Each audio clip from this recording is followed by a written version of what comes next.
Complete कर लिया और ऑलमोस्ट हमारे मैक्सिमम पार्ट कंप्लीट हो चुके थे। दो टाइप की हाइड्रोजन बॉन्डिंग हमने देखी, इंटरमॉलिक्यूलर और इंट्रामॉलिक्यूलर। इंटरमॉलिक्यूलर हाइड्रोजन बॉन्डिंग में हमने देखा इंटरमॉलिक्यूलर हाइड्रोजन बॉन्डिंग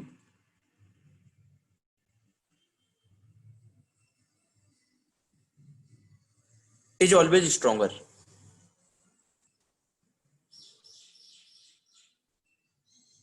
सो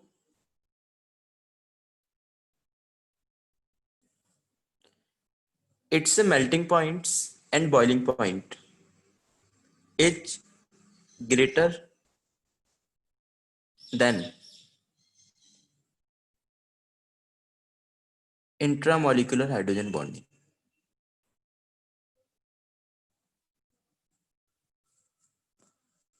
अब देखिए इस पे आपको काफी सारे क्वेश्चन पूछे जाएंगे। जैसे आपसे बोल दिया जाए एक मेरे पास ये कंपाउंड है और एक ये वाला कंपाउंड है। इस कंपाउंड में मेरे पास होती है इंट्रामॉलिक्यूलर हाइड्रोजन बॉन्डिंग। ये दोनों आपस में बॉन्डिंग करेंगे, मतलब एक ही मॉलिक्यूल के अंदर बॉन्डिंग हो रही है, तो इसे हमने नाम दिया है इंट्रामॉलिक्यूलर। मतलब इसमें तो हो रही है मेरे पास इंट्रा, इन दोनों में डिस्टेंस बहुत ज्यादा है तो ये आपस में बॉन्डिंग नहीं कर सकते हैं। ऐसे केस में ये मॉलिक्यूल ऐसे केस में ये मॉलिक्यूल दूसरे से बॉन्डिंग करेगा, तो इसे हमने नाम दिया इंटर।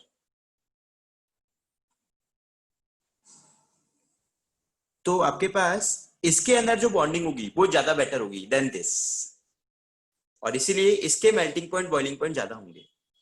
अब आपसे क्वेश्चन पूछा जा सकता है कि इंट्रा मॉलिक्यूलर जो कंपाउंड है, जैसे ये वाला कंपाउंड दे दिया जाए आपको, बोल दिया जाए कि ये स्टीम वॉलेटाइल है, ये स्टीम वॉलेटाइल है, लेकिन ये स्टीम वॉलेटाइल नहीं है।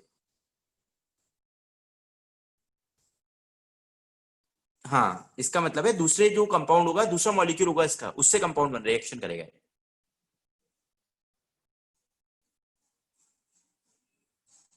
तो हम बोल देंगे मेल्टिंग पॉइंट हो या बॉइलिंग पॉइंट हो, इसमें आपके पैरा जो इंटर वाला है वो ज्यादा होंगे इंट्रा से। अब एक क्वेश्चन मैं आपसे पूछ रहा हूं यहाँ पर, जैसे वॉलेटाइल नेचर की हम बात करें, वॉलेटाइल का मतलब है इवापोरेट हो जाना। यदि किसी भी सब्सटेंस के मैं वॉलेटाइल नेचर की बात करूं तो इसका मतलब क्या है, इवापोरेट हो जाना। क्या जिसके बॉन्ड वीक होंगे वो जल्दी इवापोरेट हो जाएगा आपका?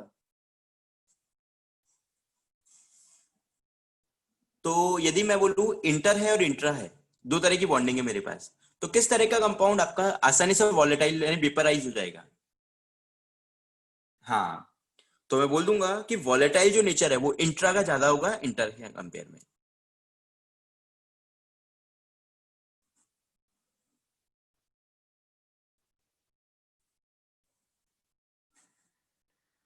वॉलेटाइल जो नेचर है आपका वो इंट्रा का ज्यादा है इंटर से। वॉलेटाइल का मतलब है वो इवापोरेट हो जाना, और जो थोड़ा वीक होगा वो पहले ही आपका इवापोरेट हो जाएगा।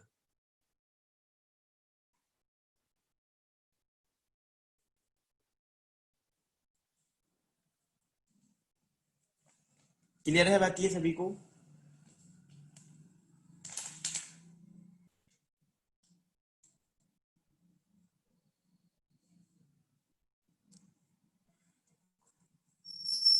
बेटा इंट्रा इंट्रा की एग्जांपल है आपके पास, यदि इन दोनों में हम वॉलेटाइल की बात करें तो ये ज्यादा वॉलेटाइल है देन कंपेयर टू दिस।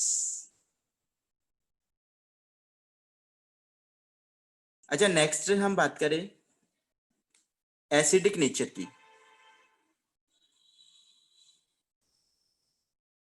देखो इन दोनों में मुझे एसिडिक नेचर कंपेयर करना है। क्या ये वाला हाइड्रोजन आपका इसके साथ हाइड्रोजन बॉन्डिंग कर लेगा? यदि ये इसके साथ हाइड्रोजन बॉन्डिंग बना लेता है, यदि ये आपके पास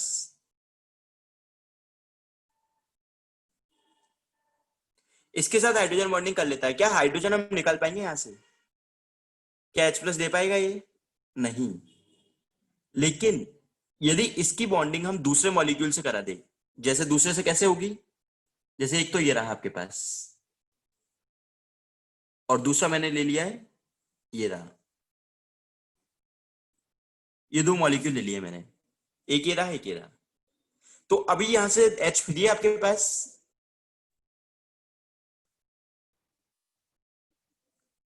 तो ये H का निकलना आसान होगा, इस H का निकलना आसान होगा कंपेरेटिवली टू दिस। देखो फिर से मैं बोल रहा हूं, इन दोनों ने जब बॉन्डिंग कर ली तो ये वाला हाइड्रोजन आपका बॉन्डिंग में पार्टिसिपेट कर रहा है। बॉन्ड बनाने के बाद क्या हम हाइड्रोजन को निकाल पाएंगे यहां से?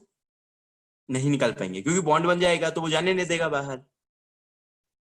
लेकिन इसमें इंटर हो रही है, मतलब ये इसके साथ बॉन्डिंग कर रहा है, इसका मतलब ये तो फ्री है ना अभी हाइड्रोजन, इसका मतलब इस हाइड्रोजन का निकलना आसान है। तो मतलब इंटर वालों के अंदर जो एसिडिक नेचर है वो इंट्रा से ज्यादा होगा। इंटर वाले कंपाउंड्स के अंदर जो एसिडिक नेचर है वो इंट्रा से ज्यादा होगा।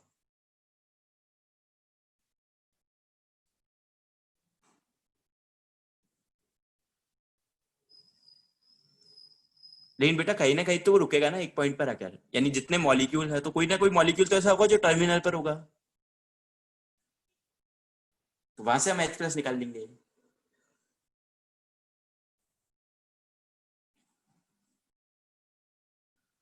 आई बात आपको ये समझ में?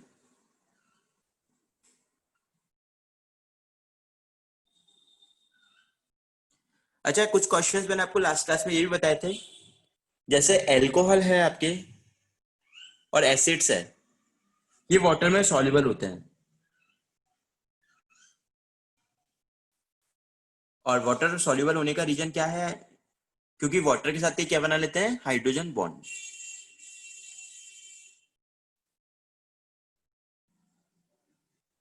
Because these form hydrogen bonds, ये आपके हाइड्रोजन बॉन्ड फॉर्म कर लेते हैं। बिल्कुल ऐसे ही एक एप्लीकेशन हमारे पास आता है आइस।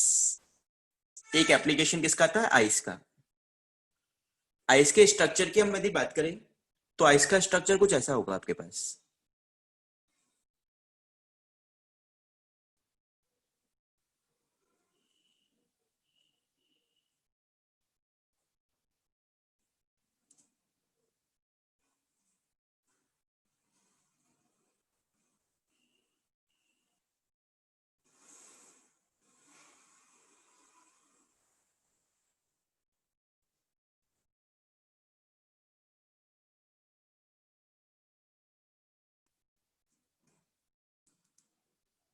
देखो ये जो स्ट्रक्चर मैंने बनाया है ये आइस का स्ट्रक्चर है आपके पास, इस तरह का स्ट्रक्चर होता है। इस स्ट्रक्चर का नाम है हेक्सागोनल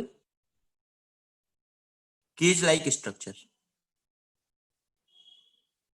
ये जो मैंने सॉलिड लाइन से बॉन्ड बनाए हैं, आप देखो इसे, केवल मैं सॉलिड लाइन को देख रहा हूं तो ये वाटर का मॉलिक्यूल है, दो H और एक O, किसका मॉलिक्यूल है, ये वाटर का। ऐसे ही आप इसे देख लो, ये भी वाटर का मॉलिक्यूल है, ये भी वाटर का मॉलिक्यूल है, और इन वाटर मॉलिक्यूल के बीच में जो मैंने डैश डैश डैश साइन बनाए हैं ये डिनोट करते हैं हाइड्रोजन बॉन्ड को।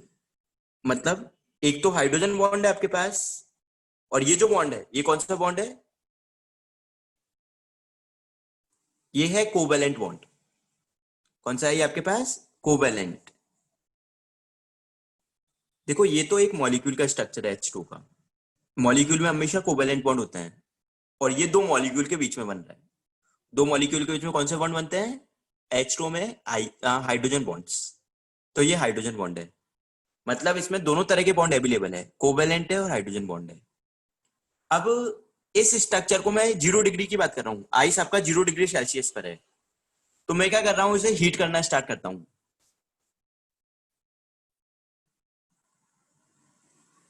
अच्छा, कोवेलेंट बॉन्ड और hydrogen bond, which one is stronger, covalent और हाइड्रोजन, इन दोनों में से कौन से बॉन्ड ज्यादा स्ट्रॉन्ग होते हैं आपके? हाँ, कोवेलेंट बॉन्ड इज स्ट्रॉन्गर, क्योंकि कोवेलेंट बॉन्ड केमिकल बॉन्ड्स के अंदर आते हैं, कोवेलेंट बॉन्ड आपके हाइड्रोजन बॉन्ड से स्ट्रॉन्गर होते हैं। इसका मतलब जब मैं इसे हीट करने लगूंगा, जब मैं इस कंपाउंड को हीट करूंगा, क्या इसके जो हाइड्रोजन बॉन्ड है वो ब्रेक हो जाएंगे? क्योंकि वीक है वो बॉन्ड्स आपके कंपेरेटिवली टू दिस। जैसे ही हाइड्रोजन बॉन्ड ब्रेक होंगे, जैसे ही ये हाइड्रोजन बॉन्ड ब्रेक होंगे, क्या ये जो एटम्स है ये पास पास आकर एक्यूमुलेट होना स्टार्ट कर देंगे। जैसे ही ये बॉन्ड ब्रेक हो जाएंगे आपकी, ये एटम्स, स्पेस हो जाएगा बीच में, खाली स्पेस है ये, तो ये एटम पास पास में आके एक्यूमुलेट हो जाएंगे, बीच में खाली स्पेस है। तो जैसे ये ब्रेक हुए ये क्लोज आ जाएंगे एक दूसरे के। अब यदि ये एक दूसरे के क्लोज आ जाते हैं, अब ये यदि एक दूसरे के क्लोज आ जाते हैं, तो आप मुझे ये बताइए कि इस पर्टिकुलर वॉल्यूम के अंदर, ये जो पर्टिकुलर वॉल्यूम है, जैसे मैं मान लेता हूं ये पर्टिकुलर वॉल्यूम, इसके मास में क्या इफेक्ट आएगा यदि एटम्स आकर एक्यूमुलेट होने लग जाए यहाँ पर? क्या मास बढ़ जाएगा?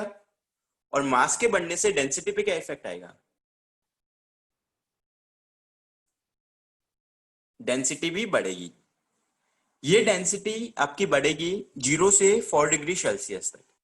ये जो डेंसिटी है आपकी इंक्रीज होगी 0 से 4 डिग्री सेल्सियस तक। 4 डिग्री के बाद क्या होगा? अब देखो, जैसे ही एटम्स आकर एक्यूमुलेट हो गए यहाँ पर, तो हम फिर से ऐसे हीट करे जा रहे हैं आगे। तो हीट करेंगे तो इनकी काइनेटिक एनर्जी बढ़ जाएगी। यदि काइनेटिक एनर्जी बढ़ेगी तो जो एटम्स है वो आपके सडनली बाहर आना स्टार्ट कर देंगे। जो आपके अंदर एटम्स है, काइनेटिक एनर्जी बढ़ने के कारण फिर से बाहर मूव करना स्टार्ट कर देंगे। क्या जैसे ही एटम्स बाहर चले जाएंगे, वैसे ही मास के ऊपर क्या इफेक्ट आ जाएगा? कम हो जाएगा मास। और मास के कम होने से डेंसिटी भी क्या हो जाएगी? कम हो जाएगी। मतलब हम ये बोल सकते हैं कि वाटर के लिए जो डेंसिटी है आपकी, वो 0 से 4 डिग्री तक इंक्रीज होती है, और 4 डिग्री से आगे बढ़ाने पर डेंसिटी आपकी कम हो जाती है।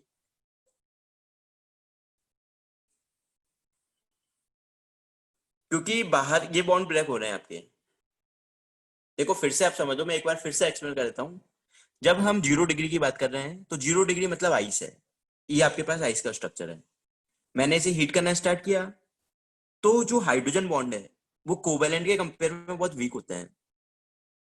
तो ये आपका ब्रेक हो जाएंगे। ये जो बॉन्ड्स बने हुए हैं हाइड्रोजन बॉन्ड पहले ब्रेक हो जाते हैं। हाइड्रोजन बॉन्ड जैसे ही ब्रेक हुए, ये जो एटम्स है आपके, ये अंदर की तरफ आकर एक्यूमुलेट हो जाएंगे। बॉन्ड ही ब्रेक हो गए तो पास आ जाएंगे एक दूसरे के। पास आएंगे तो अंदर की तरफ आकर एक्यूमुलेट हो जाएंगे। अंदर एक्यूमुलेट हो गए, मतलब इस पर्टिकुलर वॉल्यूम के अंदर इसका जो मास है वो बढ़ गया है। जितने ज्यादा एटम्स आएंगे उतना मास बढ़ते हो जाएगा। तो मास के बढ़ने से डेंसिटी भी क्या होती है? इंक्रीज हो जाती है। तो 0 से 4 डिग्री तक डेंसिटी बढ़ गई। 0 से 4 डिग्री तक डेंसिटी इंक्रीज हो गई। लेकिन उसके बाद जैसे ही टेम्परेचर 4 डिग्री से आगे गया, वैसे ही इनकी काइनेटिक एनर्जी बढ़ने लगेगी। अब अंदर की तरफ जो एटम आए, उनकी काइनेटिक एनर्जी राइज होगी। काइनेटिक एनर्जी बढ़ने का मतलब उनकी जो मूविंग टेंडेंसी है वो भी बढ़ेगी। और मूविंग टेंडेंसी बढ़ती है तो ये पार्टिकल फिर से बाहर की तरफ मूव करने लग जाते हैं। अंदर तो स्पेस है नहीं, तो बाहर की तरफ जाना स्टार्ट कर देंगे पार्टिकल्स। जैसे ही पार्टिकल निकल के बाहर चले जाए इससे, क्या इससे मास फिर से कम होने लग जाएगा इसके अंदर? यदि एटम्स फिर से बाहर जाना स्टार्ट कर दे, क्या मास इसके अंदर कम होने लग जाएगा दोबारा से? आप खुद से सोचिए कि कोई चीज मैं उठा के इसमें अंदर रख दूं तो मास डेफिनेटली बढ़ेगा, और किसी चीज को निकाल के बाहर निकाल दूं तो मास फिर से कम हो जाएगा। तो वही चीज हो रही है यहाँ पर। जब एटम आपके बाहर चले गए 4 डिग्री के बाद, तो मास कम हो गया है, और मास के कम होने से डेंसिटी भी क्या हो जाएगी? कम हो जाएगी। मतलब मैं ये बोल दूंगा कि वाटर की डेंसिटी 0 से 4 डिग्री तक इंक्रीज होती है, और 4 डिग्री के बाद डेंसिटी क्या होती है? डिक्रीज। बेटा वॉल्यूम तो मैंने फिक्स कर दिया ना, इस कन्फाइंड वॉल्यूम में कर दिया मैंने। इस कन्फाइंड वॉल्यूम की मैं बात कर रहा हूँ। बाकी जनरली जो आइस का वॉल्यूम होता है वो वाटर से ज्यादा होता है। इन जनरल आइस का वॉल्यूम वाटर से ज्यादा होता है।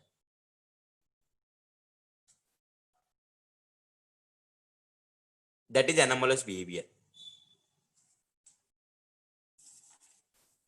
तो इसकी डेंसिटी का जो कर्व आएगा वो कुछ इस तरह से आता है।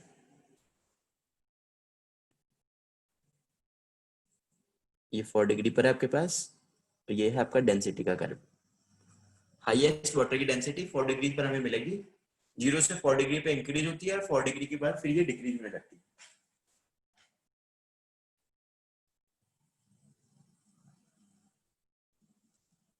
तो ये कुछ हमारे पास पर्टिकुलर एग्जांपल्स है हाइड्रोजन बॉन्डिंग के। अच्छा, इसके अलावा इसी चैप्टर में आपके पास एक टॉपिक आता है जिसे हम नाम देते हैं पोलराइजेशन। वैसे हालांकि इसे हमने पहले भी पढ़ा था, या फाजन्स रूल के नाम से भी जानते हैं इसे हम, फाजन्स रूल।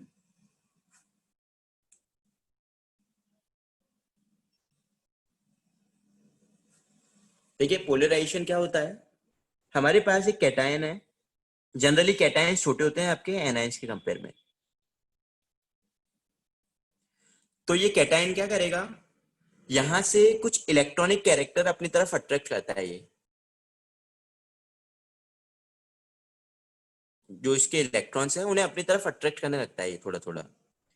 जैसे ही ये इलेक्ट्रॉन के कैरेक्टर को अपनी तरफ अट्रैक्ट करेगा, वैसे वैसे इसके शेप में डिस्टॉर्शन आ जाएगा। जैसे जैसे ये एक इलेक्ट्रॉन्स को अपनी तरफ अट्रैक्ट करेगा, वैसे वैसे इसकी शेप में डिस्टॉर्शन आ जाता है। तो ये कुछ इस तरह का बन जाता है मतलब।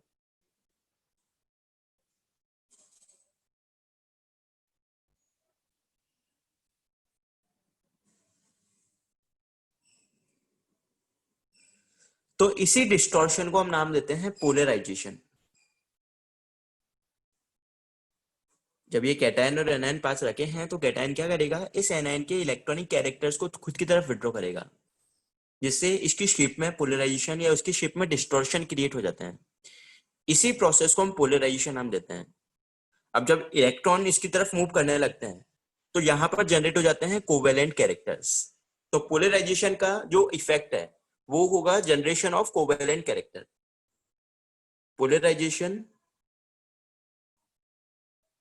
Always leads to covalent characters. तो इस प्रोसेस को हम पोलराइजेशन नाम देते हैं। अच्छा, पोलराइजेशन कर कौन रहा है, ये कैटायन। ये कैटायन विड्रॉ कर रहा है इलेक्ट्रॉन्स को। और किसका पोलराइजेशन हो रहा है, इस एनायन का। तो हम बोलेंगे polarization of anion is done by cation, and this power of cation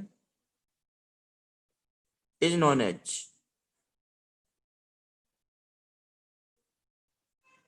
polarising power.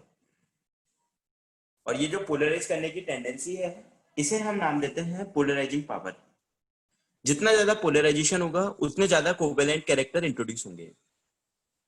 Generally जो पोलराइजेशन आपका एग्जिस्ट करता है ये हैलाइड्स में एग्जिस्ट करता है। Generally polarization take place for halides. Halides का मतलब फ्लोराइड, क्लोराइड, ब्रोमाइड और आयोडाइड। इनके लिए जनरली आपका पोलराइजेशन मेनली इफेक्ट करेगा। देखिए कौन कौन से फैक्टर्स पे डिपेंड करता है और हमें कैसे पता चलेगा कि कहां पर ज्यादा पोलराइजेशन है, कहां पर कम पोलराइजेशन है। पोलराइजेशन एक तो डिपेंड करेगा चार्ज ऑफ कैटायन पर। कैटायन पर जितना ज्यादा चार्ज होगा उतने इलेक्ट्रॉन्स को वो खुद की तरफ अट्रैक्ट करेगा। पोलराइजेशन आपका डिपेंड करेगा चार्ज ऑफ कैटायन पर। जितना ज्यादा चार्ज होगा उतना ज्यादा वो पोलराइजेशन कर पाएगा।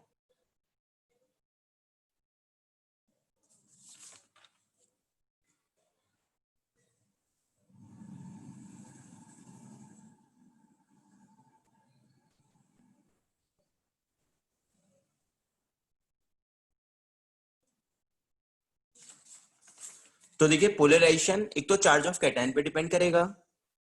सेकंड, ये इनवर्सली प्रोपोर्शनल होता है साइज ऑफ कैटायन के। कैटायन का साइज जितना ज्यादा छोटा होगा, कैटायन का साइज जितना ज्यादा छोटा होगा उतना ज्यादा पोलराइजेशन हो पाएगा। और डायरेक्टली प्रोपोर्शनल होता है साइज ऑफ एनायन के। एनायन का साइज जितना ज्यादा होगा उसका उतना ज्यादा पोलराइजेशन हो पाएगा। तीन फैक्टर्स है। एक तो कैटायन का चार्ज, कैटायन पर जितना ज्यादा चार्ज है उतना वो चार्ज इलेक्ट्रॉन्स को अपनी तरफ अट्रैक्ट कर पाएगा। तो कैटायन पे जो चार्ज है वह पोलराइजेशन करेगा। साइज ऑफ कैटायन के इनवर्सली प्रोपोर्शनल है। कैटायन का साइज जितना ज्यादा छोटा होगा उतना ज्यादा पोलराइजेशन हो पाएगा। और एनायन का साइज जितना बड़ा होगा उतना ज्यादा पोलराइजेशन हो पाएगा। पोलराइजेशन जब भी होगा, बेटा कैटायन का साइज देखो, कैटायन ये था, इसने पोलराइजेशन किया है, कौन है कैटायन? स्मॉलर वाला। तो जितना छोटा होगा उतना चार्ज खींच पाएगा इससे, और ये जितना बड़ा होगा उतना चार्ज दे पाएगा इससे, उतने इलेक्ट्रॉन्स को अट्रैक्ट करने देगा ये जितना बड़ा होगा। तो इसका साइज जितना छोटा है उतना खींचेगा इलेक्ट्रॉन्स, और ये जितना बड़ा होगा साइज इसका उतना दे पाएगा इलेक्ट्रॉन्स।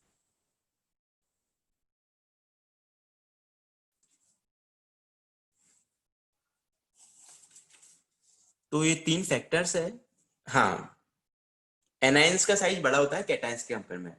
पढ़ा था ना हमने एटॉमिक साइज के अंदर, anions are larger than principal atom and cations are smaller. अब यहां से हम पोलराइजेशन कंपेयर कर सकते हैं। पोलराइजेशन के साथ हम कोवेलेंट कैरेक्टर भी कंपेयर कर सकते हैं। जितना ज्यादा पोलराइजेशन होगा उतने ज्यादा होंगे आपके पास कोवेलेंट कैरेक्टर्स, और उतने ही कम होंगे ionic characters.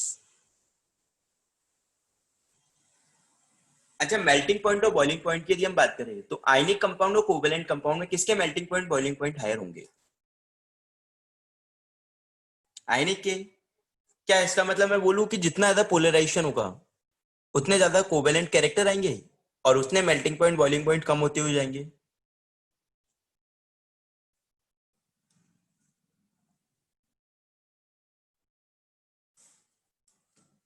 Characters, ionic character, covalent character. तो जितना ज्यादा पोलराइजेशन होगा आपके पास, melting point and boiling point उतने ही कम होते हो जाएंगे, क्योंकि आयनिक कैरेक्टर कम हो रहा है। अब देखिए, जैसे आपसे बोल दिया जाए क्वेश्चन में, NaCl, MgCl2, ElCl3, ये 3 आपको दे दिए गए हैं, तीनों हैलाइड्स है, Na plus Mg2 plus Al+3। देखो तीनों में एनायन तो सेम है, यहाँ भी Cl माइनस है, हाँ आयनिक कंपाउंड्स के लिए है ये।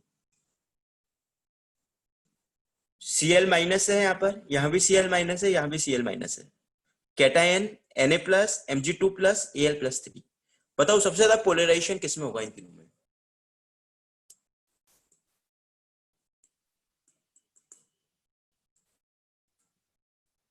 हाँ, सबसे ज्यादा पोलराइजेशन होगा AlCl3 के अंदर, बिकॉज कैटायन पर चार्ज सबसे ज्यादा है, कैटायन पर चार्ज सबसे ज्यादा है, और इसीलिए यदि यहाँ पोलराइजेशन ज्यादा है तो मैं बोलूंगा कि कोवेलेंट कैरेक्टर्स का ऑर्डर भी यही होगा।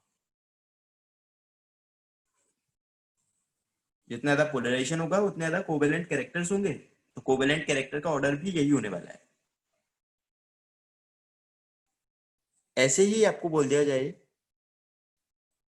PbCl2 और PbCl4, ये दो आपको एग्जांपल दिए गए, आपसे पूछा गया पोलराइजेशन का ऑर्डर क्या होगा?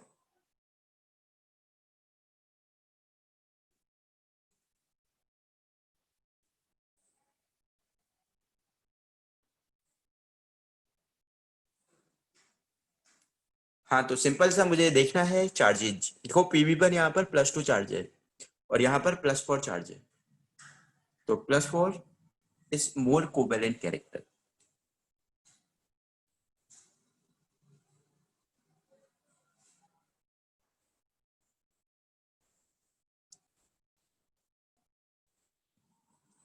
सेकंड, जैसे मुझे बोला गया है LiCl, NaCl, KCl, RbCl और CsCl, ये 5 कंपाउंड्स है मेरे पास। अब देखो सब में एनायन तो सेम है, सब में एनायन क्या है? Cl minus. कैटायंस का डिफरेंस है Li plus, Na plus, K plus, Rb plus और Cs प्लस, ये सबके कैटायंस है। अब आपको पोलराइजेशन पूछा गया है कि सबसे ज्यादा पोलराइजेशन किसमें होगा?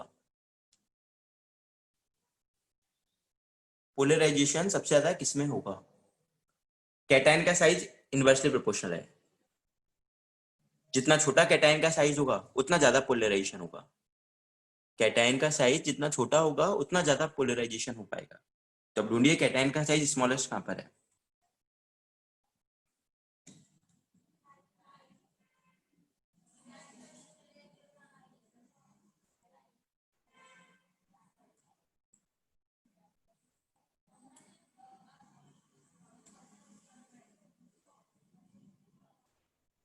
हाँ, तो आपका पोलराइजेशन का आंसर आएगा LiCl। ये पोलराइजेशन या कोवेलेंट कैरेक्टर का ऑर्डर है।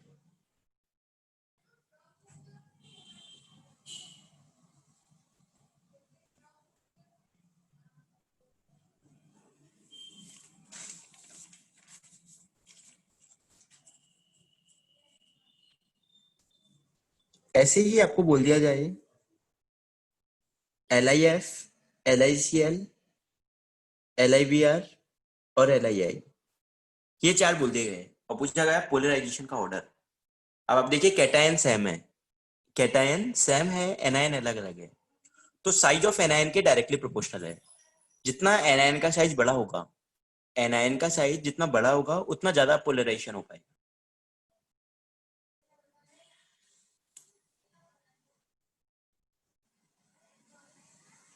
तो सबसे ज्यादा पोलराइजेशन होगा LiI में, LiBr, देन LiCl और लास्ट में LiF। ऐसे आपको बोले AlF3, AlCl3, AlBr3 और AlI3, which one have highest covalent characters?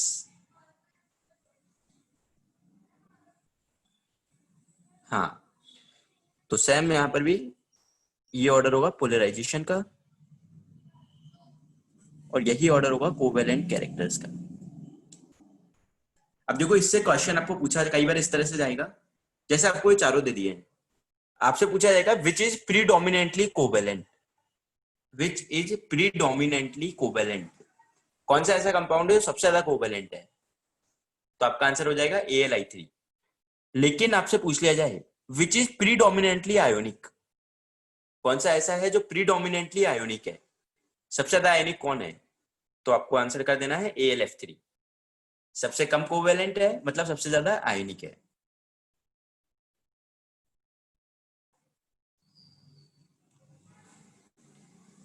कुछ क्वेश्चंस आपको इस तरह से पूछे जा सकते हैं, ये CaF2, CaCl2, CaBr2 और CaI2 ये दे दिया आपको, और पूछा गया मेल्टिंग पॉइंट का ऑर्डर।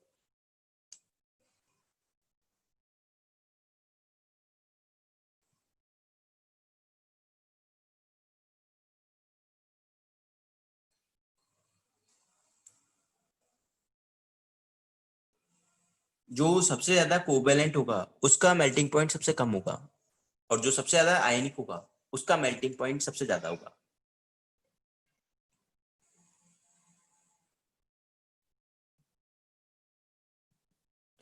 तो आंसर आ जाएगा आपके पास this one, CaF2 highest, then CaCl2, CaBr2, then CaI2।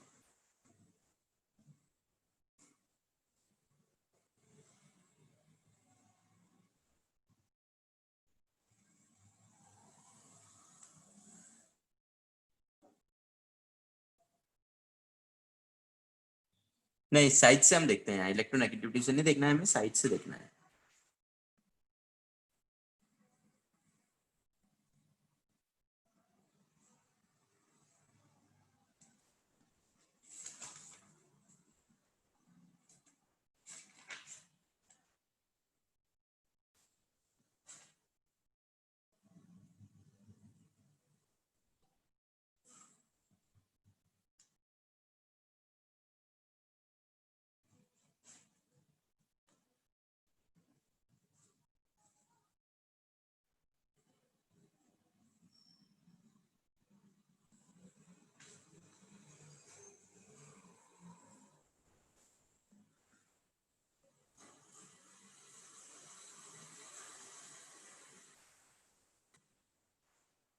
चलिए, तो ये हमारा पोलराइजेशन भी कंप्लीट होता है, इसी को हम फाजन्स रूल के नाम से भी जानते हैं।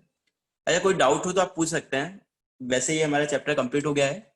स्टिल आपका कोई डाउट बाकी हो तो आप पूछ सकते हैं इसमें।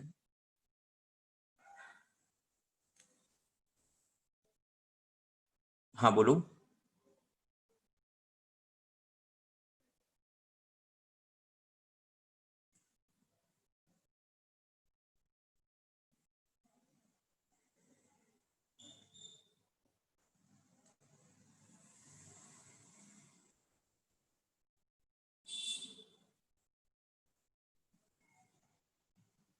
बिल्कुल एनसीईआरटी आप करके आइए, कल एनसीईआरटी का हम डिस्कशन कर लेंगे। सॉल्युबिलिटी दो फैक्टर्स पे डिपेंड करती है, हाइड्रेशन एनर्जी। सॉल्युबिलिटी आपकी दो फैक्टर्स पे डिपेंड करती है, एक तो हाइड्रेशन एनर्जी और एक लैटिस एनर्जी, किसी भी एक आयनिक कंपाउंड की सॉल्युबिलिटी के लिए। हाइड्रेशन एनर्जी आपकी मैक्सिमम होनी चाहिए और lattice energy should be less.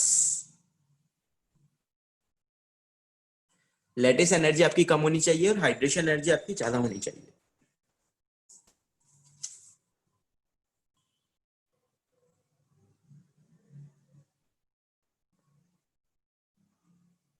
नहीं, बॉन्ड एंथैल्पी हम कोवेलेंट कंपाउंड्स के लिए डिफाइन करते हैं, लैटिस एंथैल्पी हम आयनिक के लिए डिफाइन करते हैं।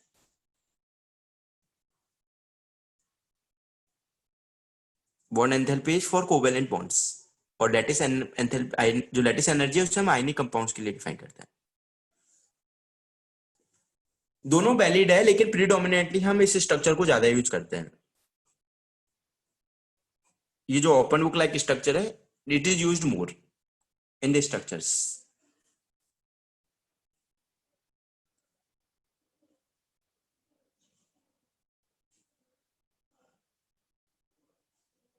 बेटा कौन सा first example, this one?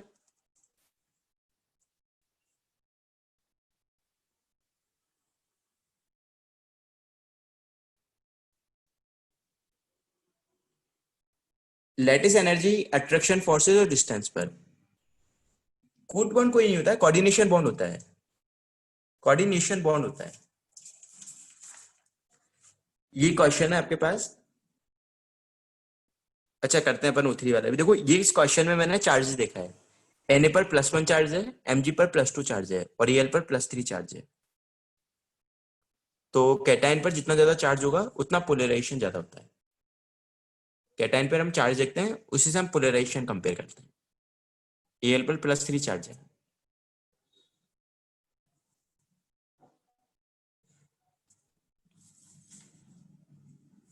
XeF2 structure, XeF2 का स्ट्रक्चर कुछ ऐसा होता है।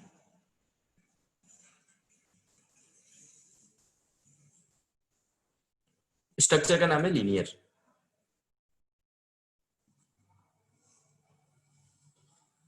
अच्छा देखो एक डाउट और आया है, O3 की बॉन्डिंग। O3 के फॉर्मल चार्ज आपसे पूछे गए हैं, जैसे एक क्वेश्चन है आपके पास,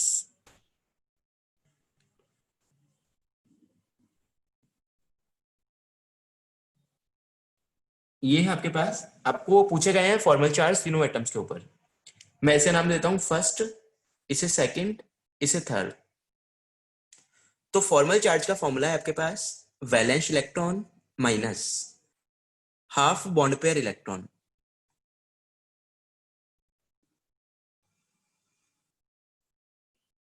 माइनस लॉन पेयर इलेक्ट्रॉन।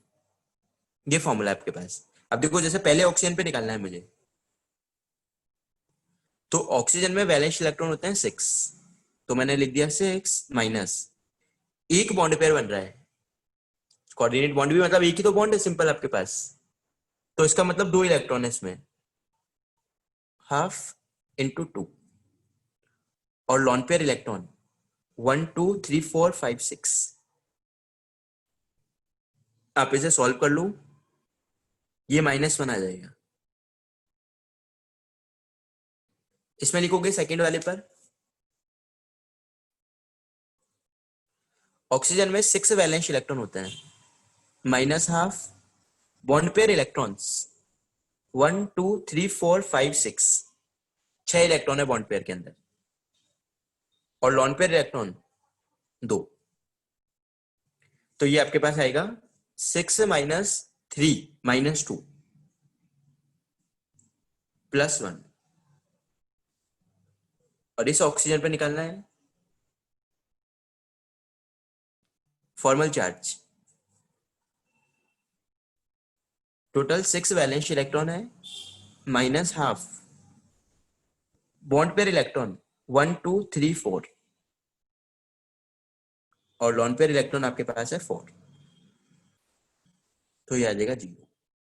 तो ये तीनों के फॉर्मल चार्ज मैंने निकाल दिए, फर्स्ट, सेकंड, थर्ड।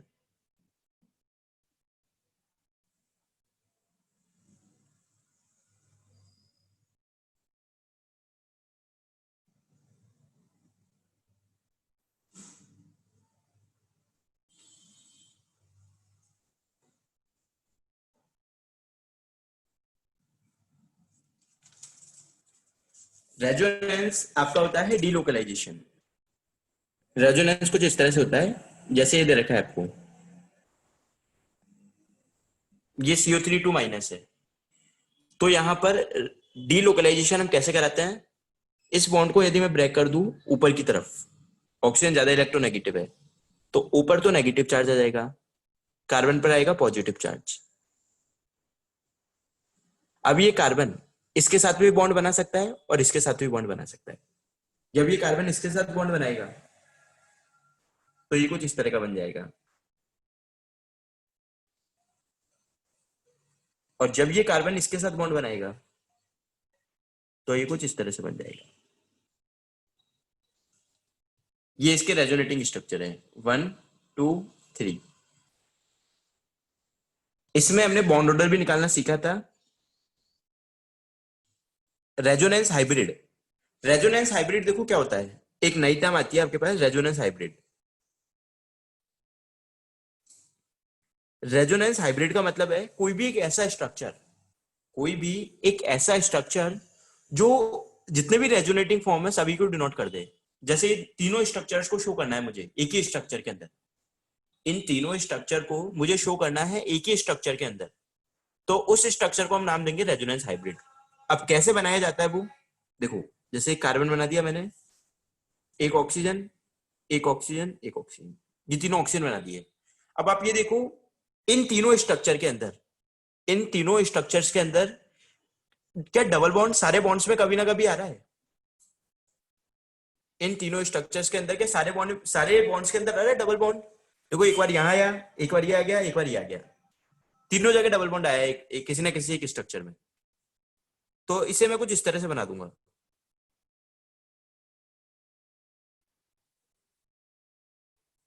अच्छा, इसके बाद आप देखो, क्या सारे ऑक्सीजन के ऊपर कभी ना कभी नेगेटिव चार्ज आया है?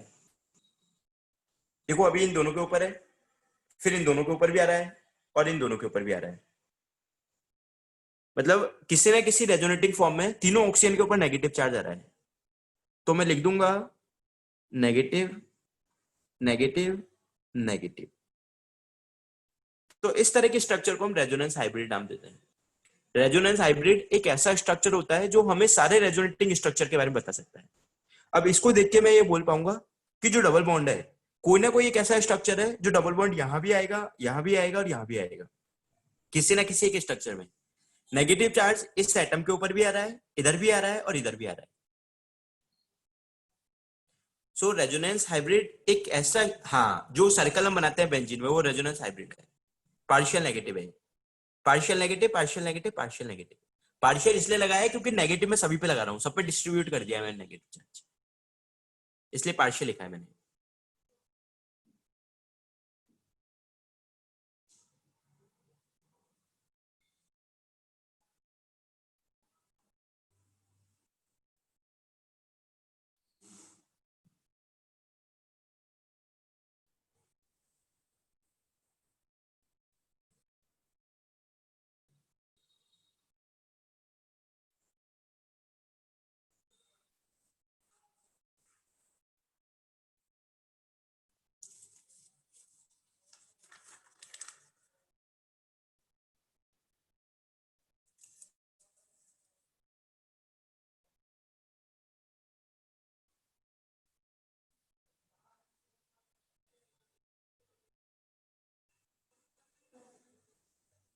अच्छा देखिए, एक टर्म आपके पास है, बॉर्न हैवर साइकिल।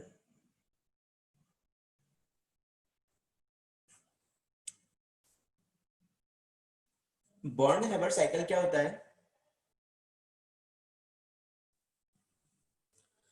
जैसे आपके पास एक कंपाउंड है NaCl, Born Haber, BORN, Born Haber cycle होता क्या है ये, जैसे NaCl है, NaCl से मुझे फॉर्म करना है Na प्लस गैसियस और Cl माइनस गैसियस, ये दोनों बनाने हैं मुझे। NaCl से मुझे ये दोनों बनाने हैं, तो इसके लिए मुझे एक एनर्जी देनी पड़ेगी। बताओ क्या नाम है उस एनर्जी का, जो NaCl से इसके गैसियस आयंस में बनाने में मुझे देनी पड़ेगी। हाँ बिल्कुल, इस एनर्जी का नाम है लैटिस एनर्जी। किसी भी एक आयनिक कंपाउंड को आपको उसके गैसियस आयंस में ब्रेक करना है, तो उसके लिए हमें कौन सी एनर्जी देनी पड़ती है, लैटिस एनर्जी।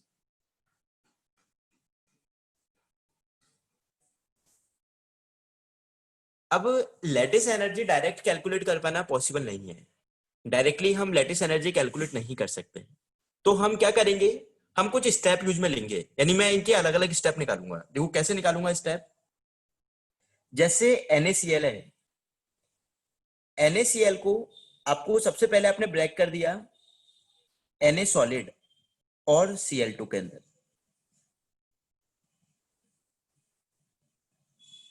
मतलब मैंने इसके एटॉमिक फॉर्म ले लिए हैं, Na सॉलिड और हाफ Cl2। नेचर के अंदर सोडियम सॉलिड स्टेट में मिलेगा आपको और क्लोरीन गैसीय स्टेट में मिलेगी। क्या इन दोनों से मिलकर बना होगा NaCl?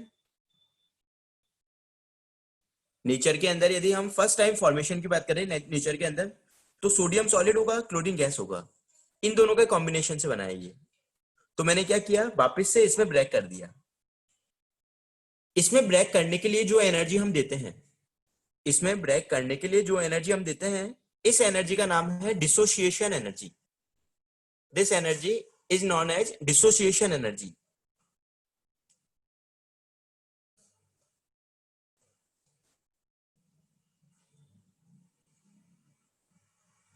अच्छा, इससे मुझे इलेक्ट्रॉन निकालना है, इलेक्ट्रॉन निकालना है, लेकिन उससे पहले मुझे इसे गैसियस में कन्वर्ट करना है। तो सोडियम को सॉलिड से मैं गैस में कन्वर्ट कर दूं, कौन सी एनर्जी देनी पड़ेगी मुझे सॉलिड से गैसियस कन्वर्जन के लिए? हाँ, इसमें देनी पड़ेगी sublimation. This energy will be sublimation. और इस Na से मुझे बनाना है Na प्लस। बेटा Cl हाफ इसलिए लिखा है क्योंकि हाफ Cl2 ही तो आपके पास Cl होता है। Cl2 जो हाफ होता है दैट इज Cl।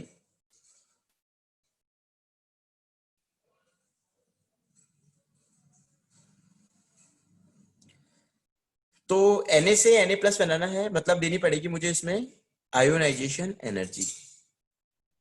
क्या देनी पड़ेगी, आयोनाइजेशन। क्या मेरे पास Na प्लस आ चुका है?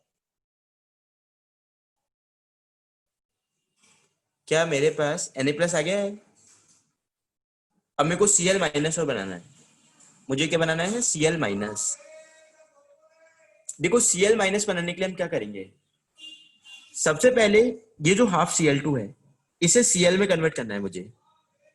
हाफ Cl2 को Cl में कन्वर्ट करना है। इसे ध्यान से देखना आप अभी, जैसे Cl2 से मेरे पास Cl2 कुछ इस तरह का है, इससे मुझे Cl बनाना है। इससे मुझे क्या बनाना है, Cl। क्या इस बॉन्ड को ब्रेक करना होगा?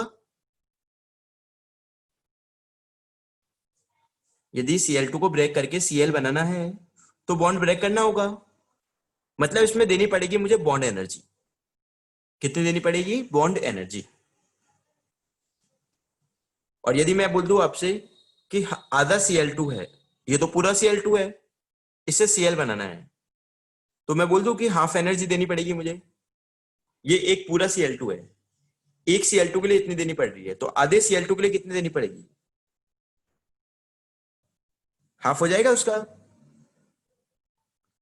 एक Cl2 को आपको यदि Cl में कन्वर्ट करना है, मतलब आपको ये बॉन्ड ही तो ब्रेक करना है, तो ये बॉन्ड एनर्जी देनी पड़ेगी मुझे। तो आधे Cl2 को ब्रेक करना है, नहीं लेकिन बेटा बॉन्ड तो होगा ना उसमें, हाफ हम लिख रहे हैं लेकिन Cl में बॉन्ड तो रहेंगे इसमें, इस बॉन्ड को तो ब्रेक करना ही पड़ेगा ना हमें।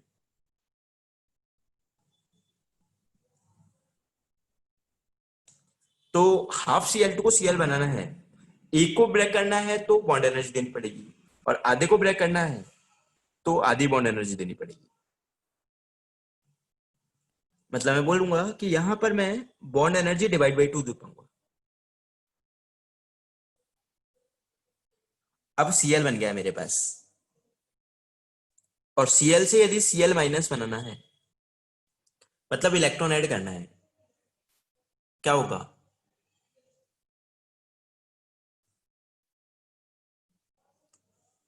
हाँ, ये होगा इलेक्ट्रॉन एफिनिटी।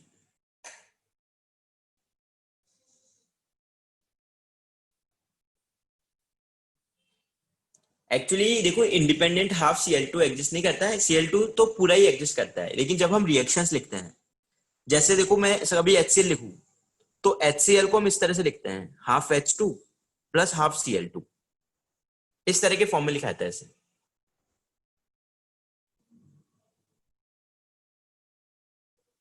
क्योंकि Cl का इंडिपेंडेंट एग्जिस्टेंस नहीं है, Cl इंडिपेंडेंट एग्जिस्टेंस नहीं करता है। अब एग्जैक्टली जो रिएक्शन होती है उसे हम बैलेंस करके इस तरह से लिखते हैं, ये एग्जैक्ट रिएक्शन है आपके पास, यही होती है exact reaction. H2 plus Cl2 gives 2HCl। लेकिन यदि मैं इस रिएक्शन को 2 से डिवाइड कर दूं, यदि मैं इस रिएक्शन को 2 से डिवाइड कर दूं तीनों को, तो ये आएगी नहीं आएगी?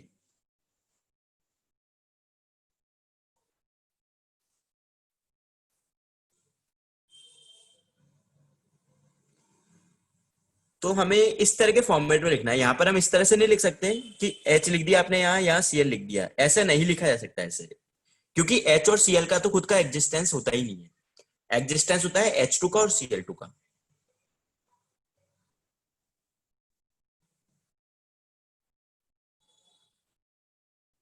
तो हम बात कर रहे थे Cl गैसियस से Cl माइनस बनाना है, क्या होगा इस केस में? इलेक्ट्रॉन ऐड करना है।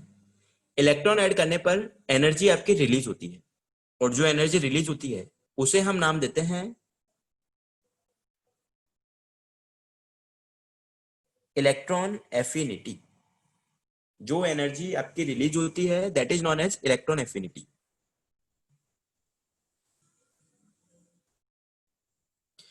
तो ओवरऑल देखो, कहने का मतलब ये है कि यदि मुझे ये एनर्जी निकालनी है, मतलब ओवरऑल कन्वर्ट तो मुझे यही करना है, और यहां पर आप देखो तब भी यही बन रहा है। देखो ये Na प्लस बन गया और ये Cl माइनस बन गया। तो मैं क्या करूं, इन सबको मैं ऐड कर दूं, इन सबको मैं ऐड कर दूं, एनर्जी कंजर्वेशन लगा दूं बेसिकली, बस इतना सा हम कह सकते हैं। जो एनर्जी ये होगी उसी के बराबर ये भी एनर्जी होगी। यदि इससे इसमें हमें कन्वर्ट करना है, तो ये जो एनर्जी है ये इसी के बराबर हो जाएगी एनर्जी। मतलब मैं बोल दूंगा कि जो लैटिस एनर्जी है वो एक तो इसके dissociation energy plus sublimation plus ionization plus bond energy by 2 minus electron affinity के बराबर हो जाएगी। लैटिस एनर्जी आपके पास डिसोसिएशन ये रही, प्लस सब्लिमेशन ये रही, प्लस आयनाइजेशन ये है, plus bond energy by 2 minus electron affinity, इसके बराबर होगी। एनर्जी कंजर्वेशन मैंने लगा दिया है। हाँ, लेकिन फर्स्ट ही है ना ये, तो Cl से Cl माइनस बना रहे तो पहली ही है ये तो।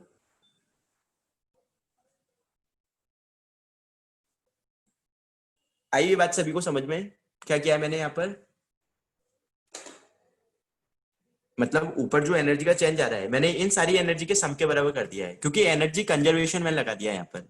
जितना एनर्जी का चेंज इसमें आएगा उतना ही एनर्जी चेंज इसमें आएगा। तो यदि मेरे पास इसकी वैल्यू नहीं है तो मैं इन सबको ऐड कर सकता हूँ, इन सबको मैं ऐड करूंगा तो वो इसी के बराबर आएगा, लेटिस एनर्जी के।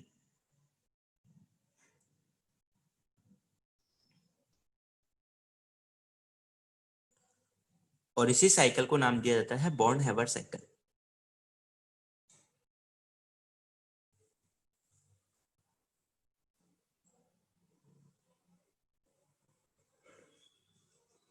आया है समझ में सभी को?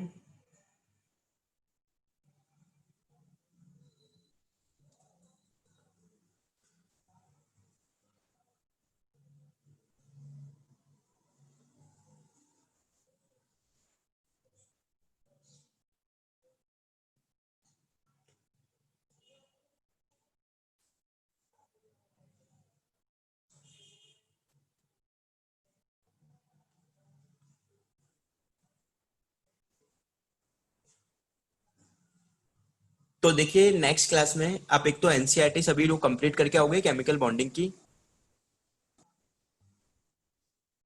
अच्छा, आप सभी के स्कूल में अभी नेक्स्ट चैप्टर कौन सा स्टार्ट होने जा रहा है?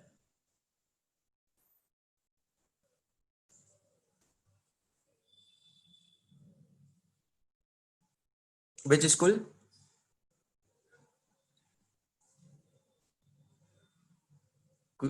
अच्छा, क्वीन ऑफ एंजल्स में ऑर्गेनिक। ओके।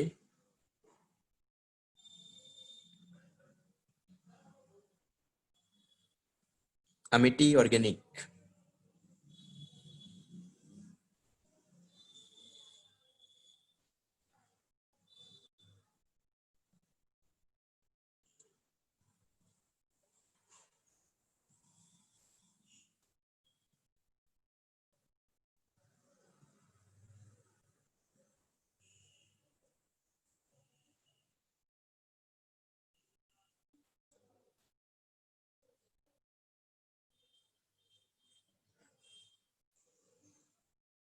ओके, चलिए आप नेक्स्ट क्लास में एनसीईआरटी करके आइए, then we will start next chapter.